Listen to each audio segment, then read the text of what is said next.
think execution is everything, right? So I think to lump all enrollment firms into one category or all carrier-led distribution into one category is a mistake, because there are high performers with high execution that are strategically sound in every vehicle. If every enrollment firm were held in contempt for the worst one, I would say yes, you're absolutely right. But I think those that are not staying ahead of the curve are in very quick are going to find themselves on the outside. Because I think you're already starting to see some of like the larger regional agencies are saying, the heck with this. We're not using carrier-led distribution. We're not using an enrollment firm that wants to roll the business every 2 or 3 years. We've got to find better ways. And some of them have skipped straight over and they've just bolted on decision support to a Ben admin system, which I think is an abject failure. I've not seen the engagement be high enough or the results speak to success. And let's be honest, why, right? Like if you think about the way that AI bots work, they use old data, right? So they use the last 10 or 20 years of data. Well, we all as professionals know that the last 10 or 20 years has been an abject failure. So they're using bad data to help people make decisions. Really what they're doing is helping people get to bad decisions faster. And so those by themselves are not enough. And so, we believe that there's a balance between the marketing and the empathetic decision support when the situations call for it. Some consumers want support, some people just want information, and you gotta serve them however they are.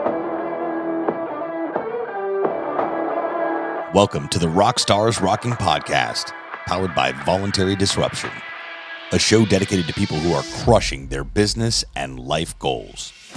These are bite-sized conversations with leading rock stars in their respective industry who are pumped to share their story to help drive you to the next level. So, are you ready to rock? Speaking of rock stars, here's your host, Eric Silverman.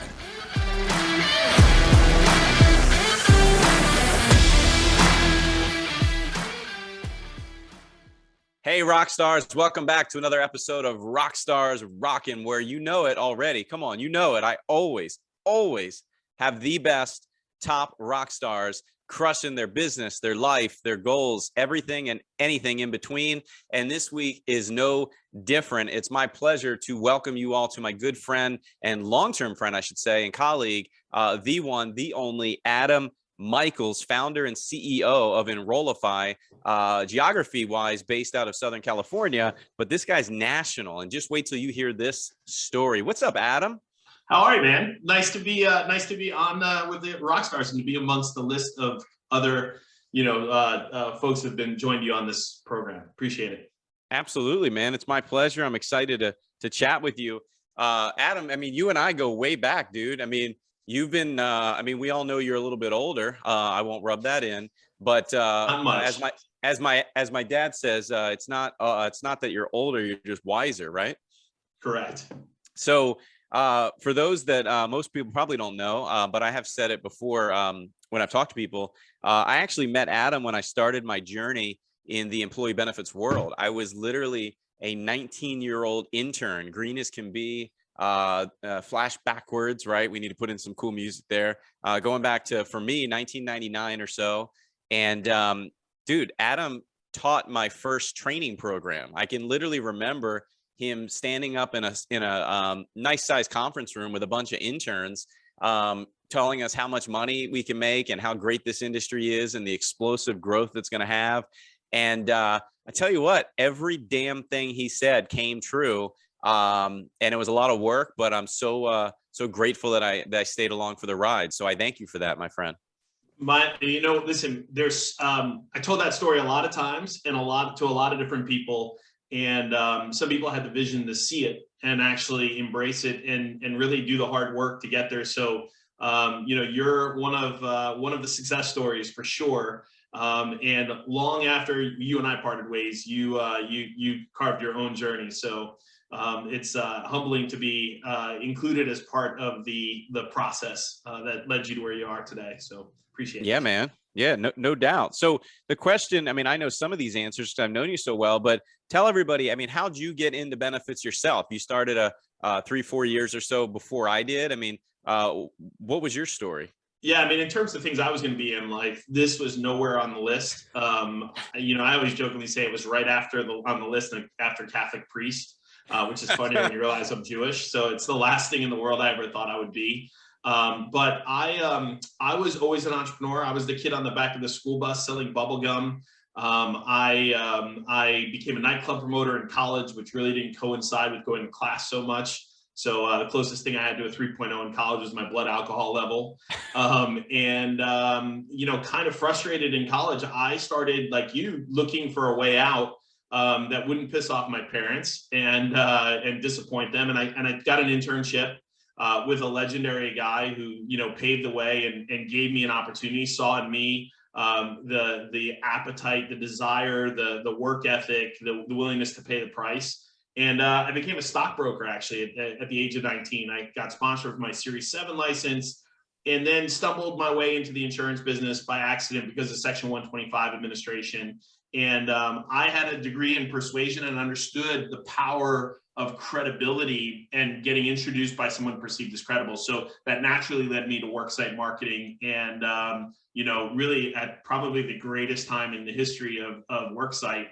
To enter it. And so, started in 1996 and, quickly, became one of the top agency builders in the country, built, originally in the Baltimore, Washington market, then pioneered the Chicago market, built a sizable agency there, and then moved to Southern California and grew the agency here to, close to 50 million before taking a short run in the corporate world.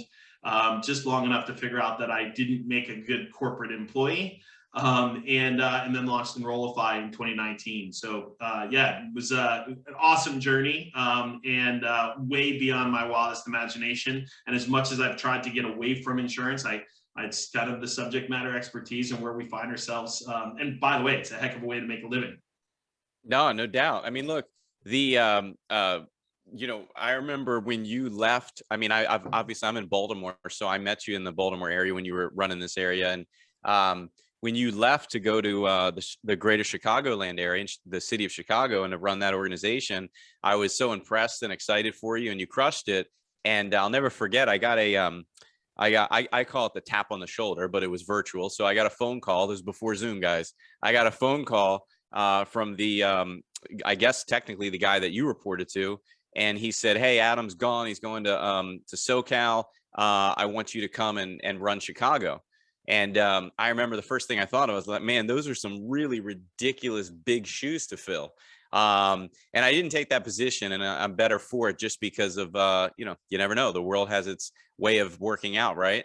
But I remember it was an honor to have that opportunity bestowed upon me to even be considered to take over your operation, because I know it was such a successful show. And frankly, you didn't leave for any other reason except for there was already a bigger operation to take over that wanted to be even bigger. It was actually a lateral move. Oh, really? I thought it was a little bit bigger. No, I was lateral. But it was funny because as an entrepreneur, what I really have identified is at my core, I'm an entrepreneur. I love to build things. In fact, I was reminded of that when I took a short stint trying to do some consulting and got incredibly frustrated when I gave people guidance and then they didn't execute against it. And I just was left like, well, I just got paid to do nothing. And I really was frustrated by that whole thing. But, At least you got paid. When I left Baltimore, it was, there was something to be said, like I wanted to go out and plant my own flag. And I accomplished all the things that I wanted to. Not that, the organization was booming. We were having massive double-digit increases, lots of success, lots of growth, lots of recognition. And there was an opportunity in Southern California where a legend, you probably had Joe Bazzello on the call, but I'm sure people, have seen him before, but he was stepping aside. And, it's one thing to coach the Dodgers. It's another thing to go and coach the Dodgers after Tommy Lasorda retires. And so what I knew I could build from scratch, I'd done that twice. I pioneered a major market, but to take over for someone who was legendary and then kind of grow it from there, that was a new challenge. And that was the one that I decided that I would undertake. And it didn't hurt that Southern California has palm trees and sun 330 days a year. Yeah, man. For those who don't know Joe, go check out episode 5 of the Rockstars Rocking podcast. Quick shameless plug for myself and Joe. That was a great episode. Joe's such a great dude. Listen, let me ask you, we talk about, or you talked about, you had a degree in persuasion and you didn't use this term, and I apologize because I'm sitting here trying to make notes of stuff as they come out because I have questions for you.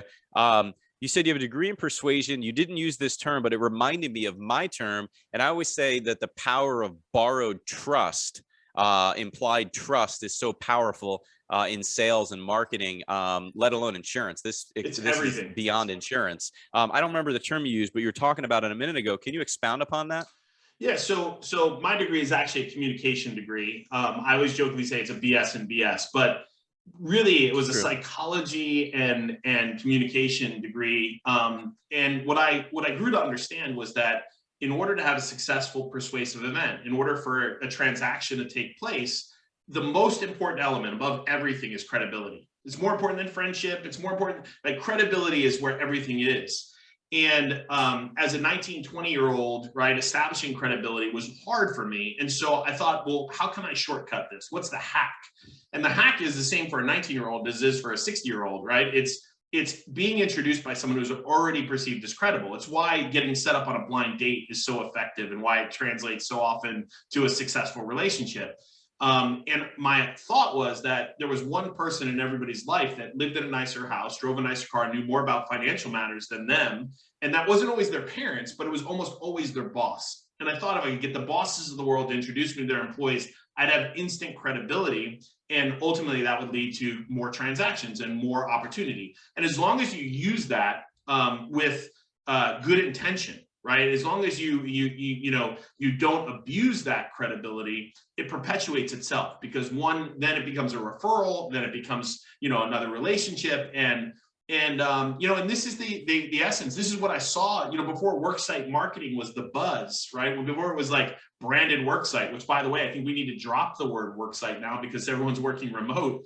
But before it was the buzz and the new way, I kind of intuitively understood that it was going to be a gateway for me to build a reputation and then leverage it. So, really, again, whatever the borrowed trust or leveraging credibility, it's still today probably the least utilized and most important element in order to having successful engagement strategy and relationship. With clients. I mean, and it started out way back then, and you may remember this from training, but and it was by happenstance. But I walked into a selling situation where I was a plumbing contractor, I think, and he said, "Hey, well, what do you want me to say?" And I quickly jotted something down on a note card. "Hey, I want you to say this." And it was like, "Hey, when I first met Adam, like I was a little bit suspicious or skeptical of what he was saying, but by the time, and you should listen to what he has to say. Everything he's going to talk about is this, but I think it's a good idea." And I crushed it. Right. And so that all of a sudden became part of my selling process. And today that still should be part of every process. We're just amplifying it using different technology tools, right? Today it's voice broadcast and text and email and omni-channel communication doing the exact same things. And I think it's the most underutilized and most important ingredient in order to have successful strategy execution. When you look at our industry, the insurance and benefits industry, execution, there's not been any shortage of ideas of how to contain costs or how to improve employee loyalty or how to make people feel more connected. But yet, 80% of people are in the wrong coverage. There's tremendous dissatisfaction. And I think that a lot of that is because people are failing to leverage that credibility of decision makers to neutralize apathy and drive engagement. No, I mean, look, going back to what the question was, I mean, the credibility factor is so huge, and I use it every day. I borrowed trust. I only work through advisors, brokers, consultants when I'm looking to bring aboard new employer group clients, and I use it every second of the day. They trust me, and therefore their employer group clients trust me. because they already trust them, and employees follow. It's just the natural course.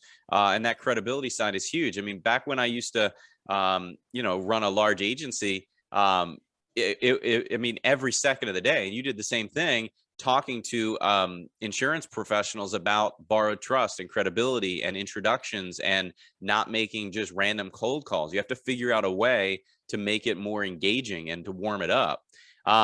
You talked about the way of the world and where we are today with communication channels and so forth. That leads me perfectly. I want to talk about your current gig. We can talk about some other things you've done in your past later if we have time, but I want to talk about Enrollify, and your and the benefits guru, which is right behind you on your wall. Talk about the idea behind that. Where'd that come from? When did that happen? Just kind of big picture as far as what you're doing now. So I left corporate America in 2017 after leading a team of 5,000 salespeople. We did $250 million in sales in 2017. We had 74,000 clients. I'd been in the industry for 25 years. And when I stepped back, what I saw was an industry that was broken for everybody, and ironically wasn't benefiting anyone. Right? It wasn't there was no stakeholder in the ecosystem that was really satisfied. Brokers were dissatisfied because they were, frustrated with kind of the friction and the all of the nature of the industry. You had producers like enrollers that were watching their revenues get diluted. You had carriers that were shifting to technology solutions, chatbots, AI bots, where really all those things were doing was moving consumers to bad decisions faster. There was, employers were frustrated because costs were going up at twice the rate of inflation and 3 times the rate of wages. And so all around, like, the system was broken, and the industry, and Silicon Valley had invested a ton of money in 2 different areas. One was in data integrity, and the other was really in trying to disintermediate legacy distribution, like disrupt, right? That was the whole Silicon Valley thing. And in my opinion, like, our industry is the importance of empathy and the importance of subject matter expertise can't be disrupted or replaced by a chatbot. It's a non-linear decision. Like, this isn't like, do you want auto insurance or do you want fries with that? It's much more complicated. And, again, there are hundreds of different solutions, and the industry done nothing good around, whether it's simplifying the vernacular that's used or whether it's simplifying, the products. It's just become more and more complex. And so what we thought was that we could remove the friction and democratize access to the tools, the recipe, and the people needed to drive employee engagement and then facilitate empathetic decision support. So really, we're a platform as a service that turns any H&B entity instantly into the largest enrollment firm in the United States. We have 3,000, credentialed benefit gurus on our platform that are kind of like Uber meets Geek Squad for employee benefits. And we have a suite of project management utilities that are used by carriers and agencies and enrollment firms alike to create greater efficiency. So scheduling and text and voice broadcast and email and all in a white label ready app, all that stuff. We've created an entire benefit specific ecosystem of all of these disparate utilities, and we've connected it to that marketplace. And so, COVID obviously accelerated our usage of our platform. It was designed to be hybrid, but with more and more people feeling insecure and more people being distributed, we're really the sole, integrated solution that recreates the intimacy of face-to-face in a virtual environment.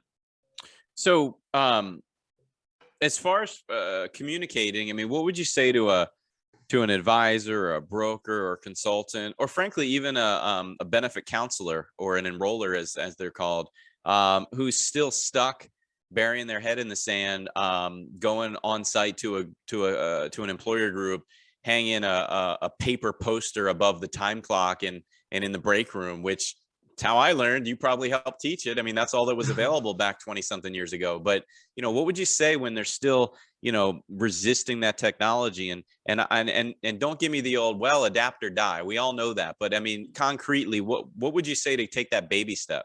Yeah, well, I think we're in a really interesting moment in time, Eric, where everything is changing, right? Like this has been like a line that I've used throughout my entire life, but everything has changed in the last 24 months.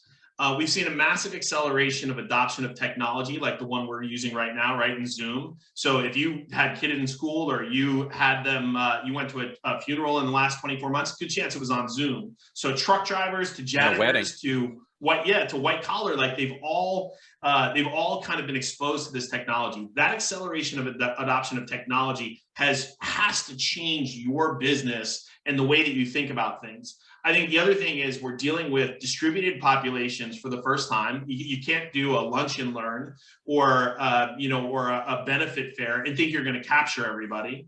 And so you've got to meet people where they are. And I think the other thing that's happening with the Great Resignation, right? We see all these kind of buzzwords, this Great Resignation. The reality is that there's 5 generations of in the workforce, right? From boomers to whatever the youngest generation that's coming out of high school now is, whatever they call them, Zers or what, I don't even know what it is anymore. But those 5 generations each have unique needs, right? So, you've got boomers that are still in the market and they're trying to figure out how they maintain benefits and balance it with, their Medicare options. And you've got kids that are on their parents' coverage until age 26 coming off of Obamacare. And where you think they would just default to technology, a lot of them want decision support. They want someone to help guide them through the process. I just think that as advisors, you need to think holistically and look at trying to meet people where they are with that, customized, really hyper personalized user experience.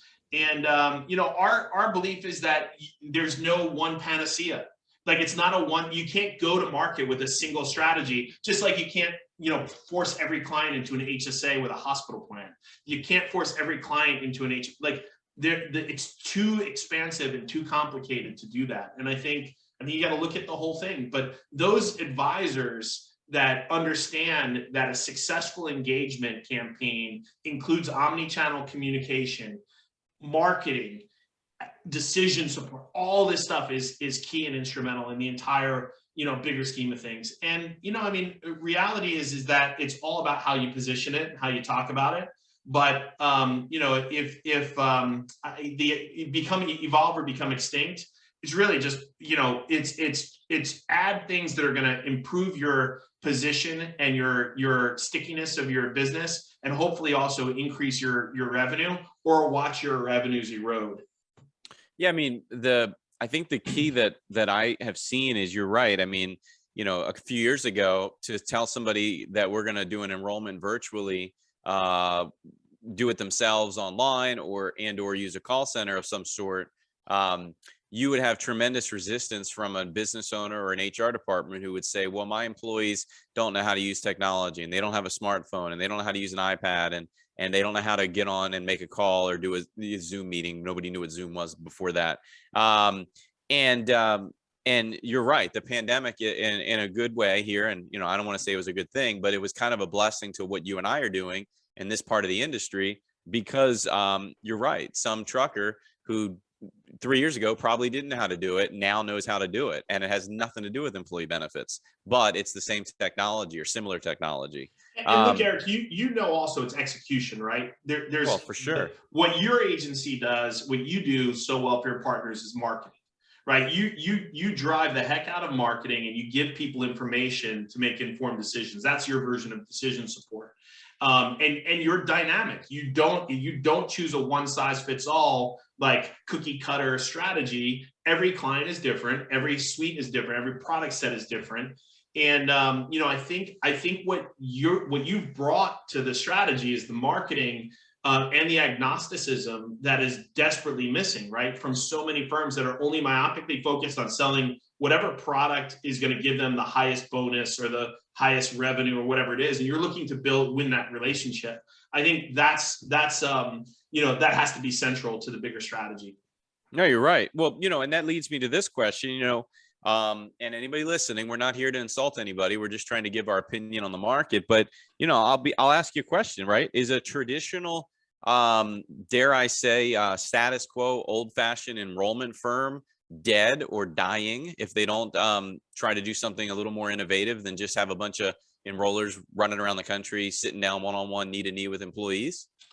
Look, I think execution is everything, right? So I think to lump all enrollment firms into one category or all carrier-led distribution into one category is a mistake, because there are high performers with high execution That's that are fair. strategically sound in every vehicle. If every enrollment firm were held in contempt for the worst one, I would say yes, you're absolutely right.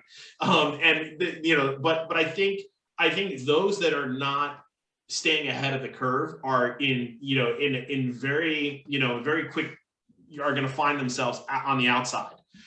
Because I think you're already starting to see some of like the larger regional agencies are saying, the heck with this. We're not using carrier-led distribution. We're not using an enrollment firm that wants to roll the business every 2 or 3 years. We've got to find better ways. And some of them have skipped straight over and they've just bolted on decision support to a Ben admin system, which I think is an abject failure. I've not seen the engagement be high enough or the results speak to success. And let's be honest, why, right? Like if you think about the way that AI bots work, they use old data, right? So they use the last 10 or 20 years of data. Well, we all as professionals know that the last 10 or 20 years has been an abject failure. So they're using bad data to help people make decisions. Really what they're doing is helping people get to bad decisions faster. And so those by themselves are not enough. And so, we believe that there's a balance between the marketing and the empathetic decision support when the situations call for it. Some consumers want support, some people just want information, and you gotta serve them however they are. I think the enrollment firms that get that and understand the partnership, I think are everything. But ultimately, Eric, I think that engagement in education ought to be a line item on a P&L independent from insurance. I think until we break the connectivity of commission and that's built into products away from engagement and education, we're going to continue to have friction in the ecosystem. And I think we're probably going to be forced to face it in the next 4 to 8 years from a regulatory standpoint. That would be my forecast, my prognostication. You've got to get ahead of that. And I think, from your standpoint, you could very easily walk into a client and say, this is what it costs. For me to help you accomplish your objectives, it's going to cost 0.5% of what you currently spend on your benefits, but I'm going to help you drive your objectives and contain costs, and you're going to make it up in the back end and in turnover and everything else. I think we're in that same space. Like we think that those things could be separated. And we may be faced with that reality sooner rather than later. Well said. I mean, I can't agree more to that. I like how you said that you believe that the communication and engagement should be a line item on the P&L. I mean, I couldn't agree more. And nobody does that. Brokers, advisors throw in the most innovative, creative health strategies or the most boring health strategies where there is no strategy.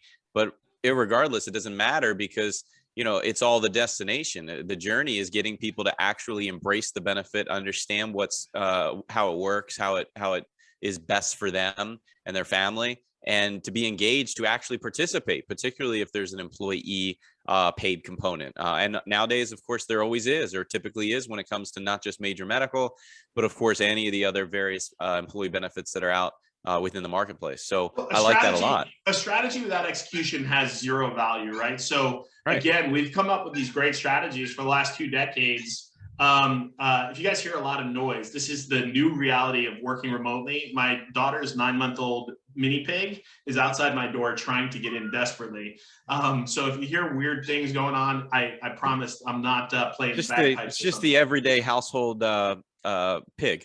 Of course, going through the doggy door, but it's the new world we live in. So I think though, what I was getting to is I think that, we know that strategies, again, our industry is not short of strategies. There's a million, like we could list on a blackboard, a million ways to contain, reference-based pricing and, curated healthcare networks. And we come up with a lot of different HSAs.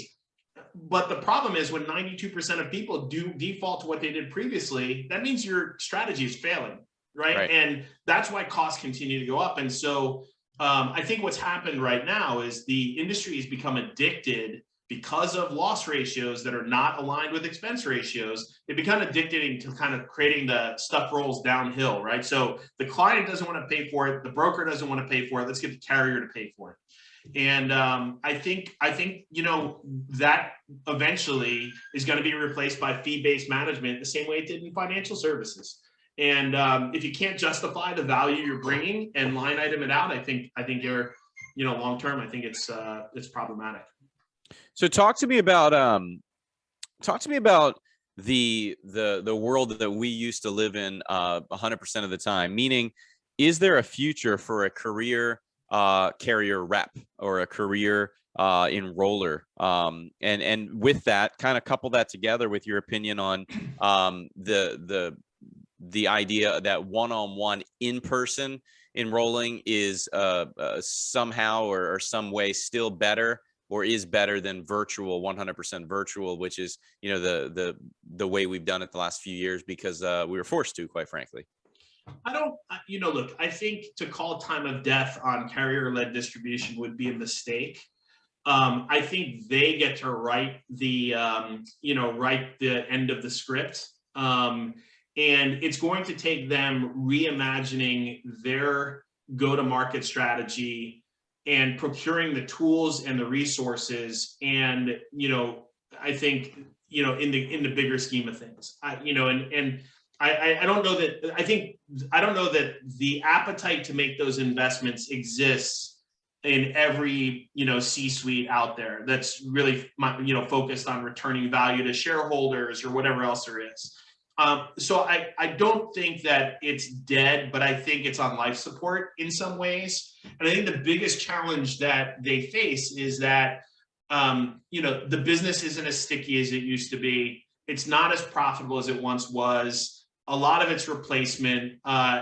The brokerage industry is rolling that business to pay for other things. So there's a lot of factors that come into that, but no one leaves the insurance business, in that space because they don't like the products or they don't like the leadership. They usually leave because they're not making enough money. And so one of the things that we've tried to do in our space is create a new category of opportunity for those people to monetize their expertise and grow their credentials and actually frictionlessly market themselves to a national, kind of group of people. So anyone can go and build a profile on our system and monetize it. Some of them, when they see that, they get all scared. Oh my God, my people are going to be distracted. They're distracted by driving Uber. They're distracted by going and getting a 9-to-5 somewhere else. I think what they have to do is rethink how they deliver value to that internal stakeholder. And if they do that, then I think there's a chance for them. I think also, but the second part of your question was face-to-face. We're doing face-to-face right now. We're just not sitting in the same place. You're in Maryland, I'm in Los Angeles, and we're having an intimate conversation. We're sharing ideas. And what I think that most of where I think the opportunity is to marry the combination of high touch and high tech.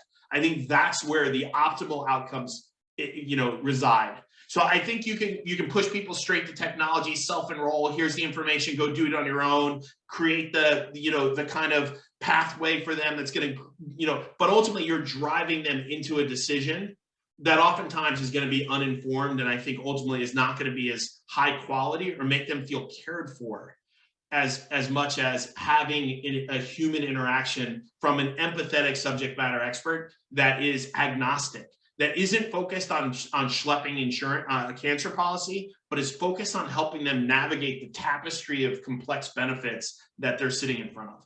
And I think that's what we're trying to do. But I think that if you can find those two places where the consumer wants it, you've got to be able to meet them where they are. So have you seen a noticeable difference or difference at all between employee engagement, i.e. participation? The bottom line is, your enrollment benefit gurus, they're for-profit entities. They need to make money. I need to make money. You need to make money. The broker's looking to make money. What's the participation been if it's all virtual, whether it be self-serve on your platform and or with a call center versus your experience if it's in person, a little more old fashioned? Ironically, I think there's a couple of things at play right now, but we had actually almost 70%, just shy of 70% of employees that engaged and self-scheduled an appointment to meet with a benefit counselor last year across our platform. And that number is probably higher than what we are traditionally would see in a voluntary setting, right? If you went and you set up an enrollment, maybe you're getting to 40, 50% of the population. One, I think some of it has to do with this amazing technology we built. Two is, I think we're leveraging marketing, right? We're leveraging voice broadcasts and text and to massage population. And because of the integration, we're able to do it without spamming people. We're able to kind of approach them where they are and move the needle on that engagement. And we have a recipe for it, but again, we don't have a monopoly on ideas. I think there are great recipes to drive that engagement. But I think that the technology's helped. I think the marketing elements have helped. But I think also COVID made people take stock in what they had and what they were doing. And all of a sudden they're like, you know what, I'm a little bit fragile. I'm exposed here. Let me get my arms around this. And so I think we had an active audience. And it's why I said there's this moment in time. This is a defining moment. If you change the narrative today, you'll be able to, for the foreseeable future, you'll be able to reshape the way that employees engage. If you miss it, guess what's going to happen? They're going to go back to their general apathy and disengagement, and other priorities are going to take hold inside of the company, and you're going to be fighting an uphill battle. No, you're right. You're right. I mean, look, from a decision perspective, we're asking families to make decisions that they're typically, as you just said, they're rolling over their decision from the year before, and they're just kind of blindly picking and choosing anything that they want. I mean, they don't know what they're doing any more than I would know what I'm doing if somebody wanted to have me do it and I wasn't in the benefits world. There's all sorts of, going back to the education, right? The credibility thing, my education, you're dealing with a couple of different things. Confirmation bias is probably the biggest thing we're up against in our industry. A confirmation bias is what people believe to be true, even though it may not be true. So, for example, when you say to most people in America, what's better, an HMO or a PPO? They'll immediately say it's a PPO. Well, no, the answer is, if the doctor's accessible in both networks, the one that's more affordable is probably the better choice, right? And so I think that the challenge our industry has is there's no correlation between cost and quality. And because of that, confirmation biases are something that we have to neutralize and really overstep and overcome. The other thing we have is peer bias, which is, hey, Eric, what did you do? Right? That's, what percentage of population in America makes benefits decisions based on what their buddy did? This isn't like, what kind of coffee did you get at Starbucks? And so, we have to get people to kind of see this as an individual journey and a re-education, a reset, in my opinion. And if we want to change, our industry so that it actually benefits people.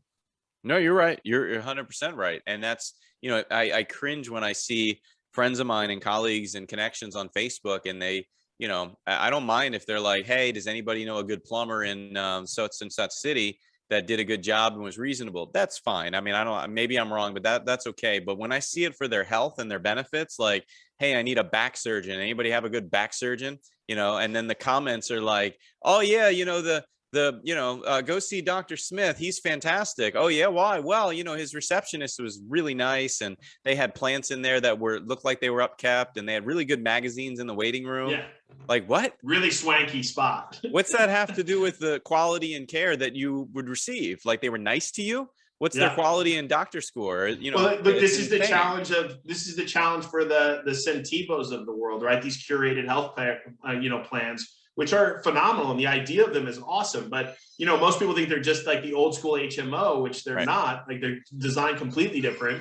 But this is what our industry is going to continue to be up against. The most creative, innovative products, Sidecar, Centivo, these types of new benefit solutions that I think have real merit kind of go unutilized, and ultimately that leads them to their demise if the funding isn't there. So I think we got to get better at it, but consumers have to do their part. And I think that it's a big part of what our recipe calls for is getting the senior leadership of a company to say, Eric, we love you, we appreciate you, we've got out here and gotten you these best-in-class options, and we're also delivering you empathetic decision support, but we need you to do your part.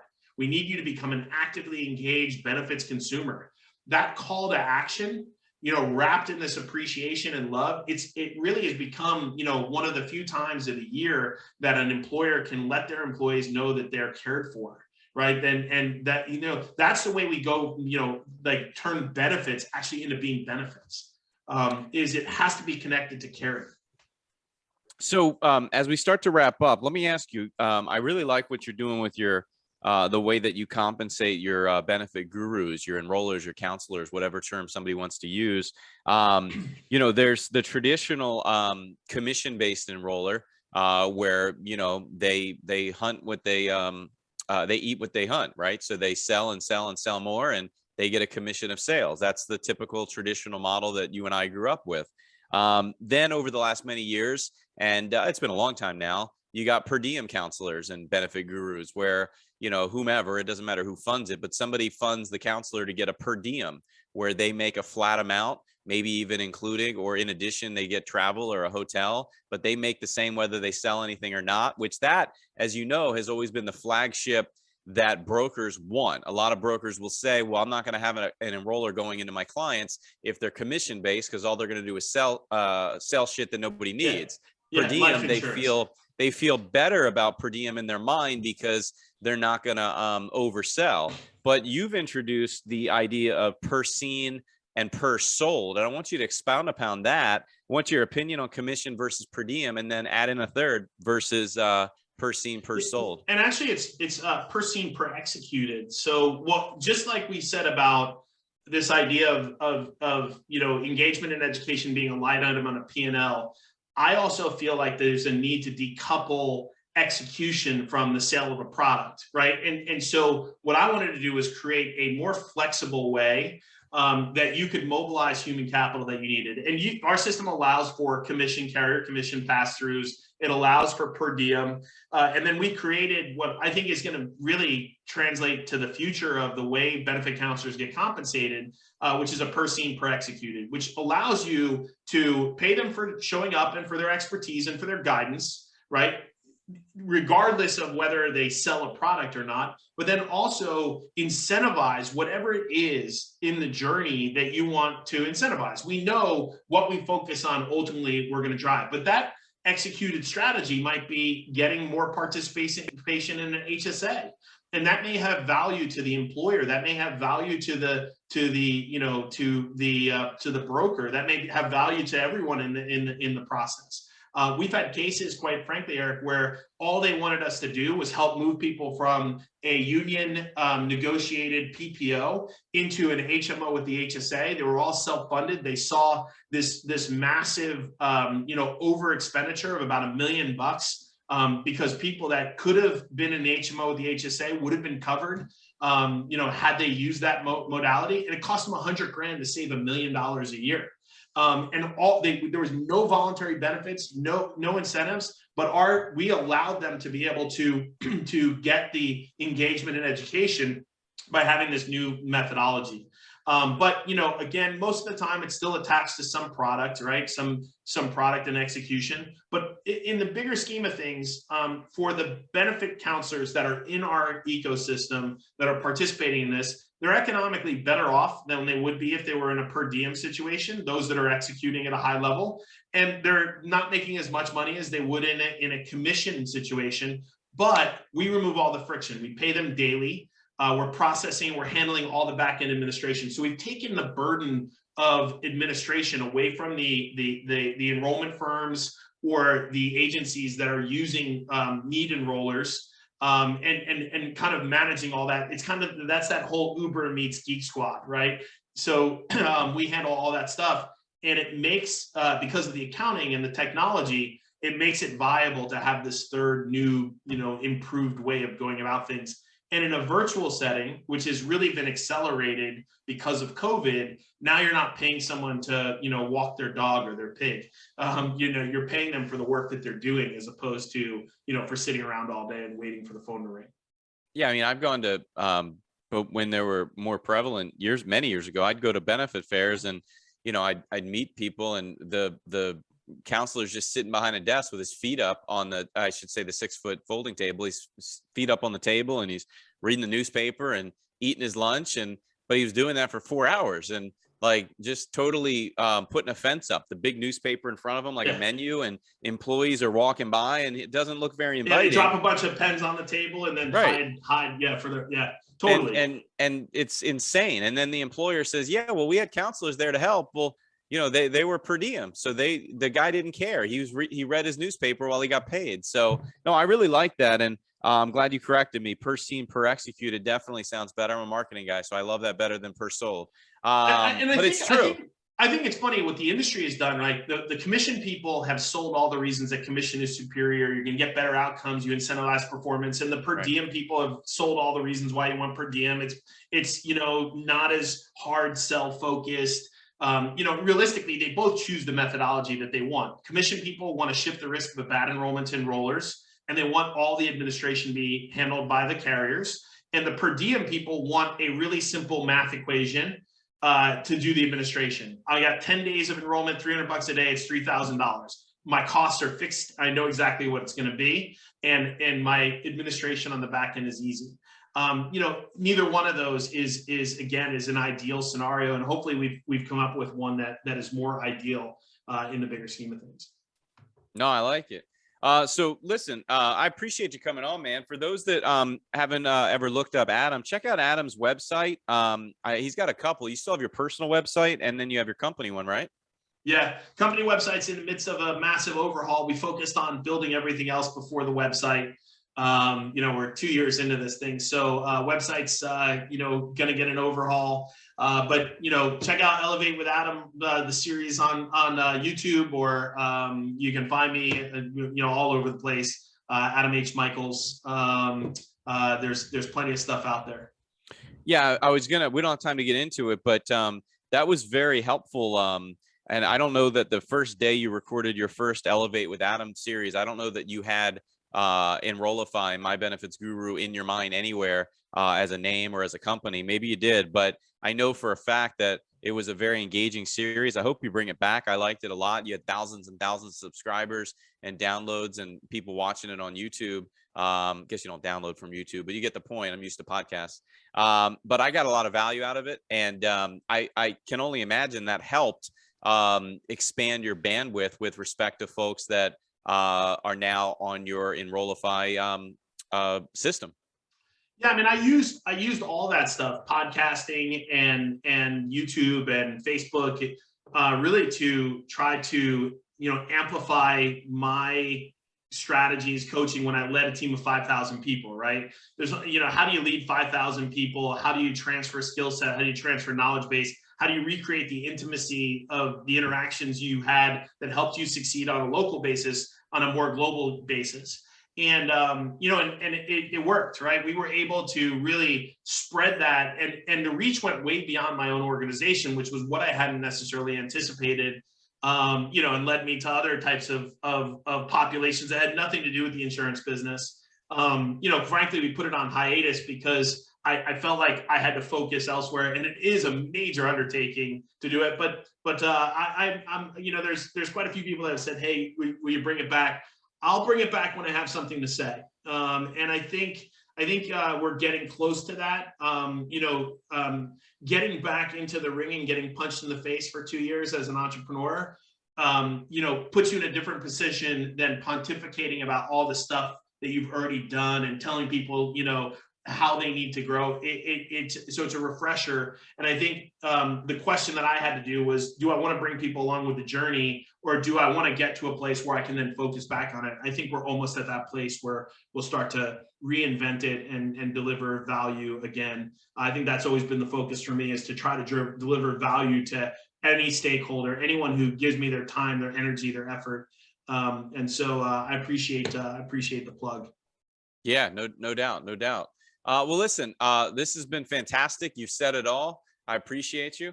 For those that are not connected with Adam already, find him on LinkedIn, follow him on Facebook. He's everywhere. And like he said, his Enrollify.com website is being demoed and switched around and maneuvered to be even better. But you can find him anywhere. He's very approachable, and I encourage you to reach out. And if you can't find him for some crazy reason, you don't know how to use the internet, just message me directly and I'll put you in touch. With that, look, I just like when you did Elevate with Adam, I can't imagine you were the guy sitting there editing every last piece of content.